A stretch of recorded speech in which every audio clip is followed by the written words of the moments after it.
This summer when I was living in Ukraine, God just showed through the darkness of post-communist Ukraine just a heart for missions to a lot of different people there.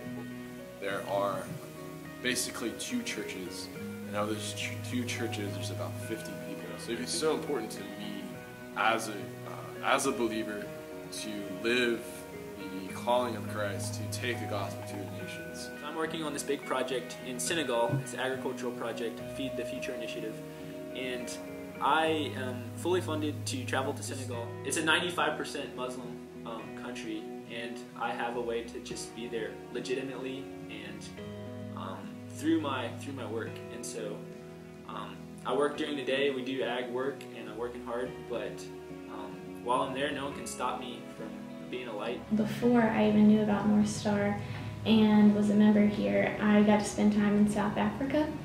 I was in a place where people really clung to Jesus and God because that was all they knew and the only thing that they could trust. And I have a huge heart for the nation of China.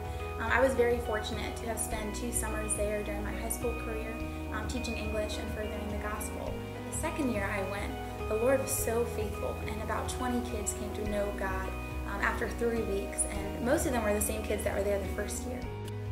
Prayer is probably one of the most important things because it really tenderizes our heart to what God really wants to put out there. And when I pray, a lot of times what I'm really praying for is make me sensitive, Lord, of what the Father is doing so that I can either lend a hand or be called upon to go lend a hand. The person that I have engaged in prayer really over 20 years as a person that was actually here on campus with me, keeping them in prayer, keeping them engaged and just supported has meant a lot to me, and I hope it's meant a lot to them. I was really impacted and understood the power of prayer.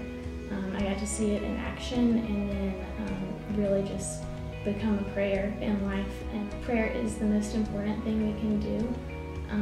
Sometimes you may feel helpless and like it's a last resort, but it's not. Although I'm not planning on going back to China anytime soon, I am still dedicated to praying for the nation of China, as well as the missionaries there, the students that I taught there, and the house churches there as well.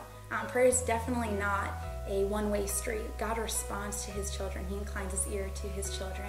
I know that I'm supposed to be obedient while I'm here, even if I can't go yet or right now.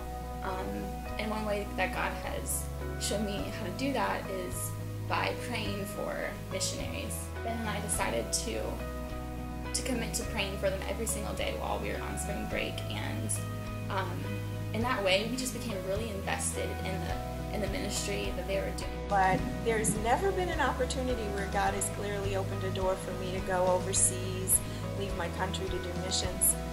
But yet I feel like God sent Jim and I down to Virginia not only for our personal growth and salvation, but also so that we could, in our everyday walk where we work and everything, that we could do missions. We do feel a real obligation with the resources we've been given. It's a blessing to be able to give toward missions, and spread the news of Christ's love around the world. I'm trying to think about how I could pay for that, what it looked like for that person, and it was scary. I didn't have a lot of money to go. Not only did we give some financial resources to Joe, but we Skyped, we prayed, we emailed. He kind of thought he wouldn't be able to for financial reasons, and so God really put it on my heart to sacrificially, I guess, help him out financially. I was able to support him, but then I was just so excited for everything that God was doing in Spain and in his life. There's probably no place in especially Southwest Virginia and probably all over Virginia where we get so many international visitors, because I know that those individuals, when they go back home, they're going to have a huge influence on their nation. 14 students from Senegal were funded to come to the U.S. It was assumed that they were Muslim, and one of the guys came to me afterwards and approached me and he said, "Hey, I'm not Muslim, I want to find a church. Oh, what about me?" And I said, "Well, let me tell you, I know a good one." So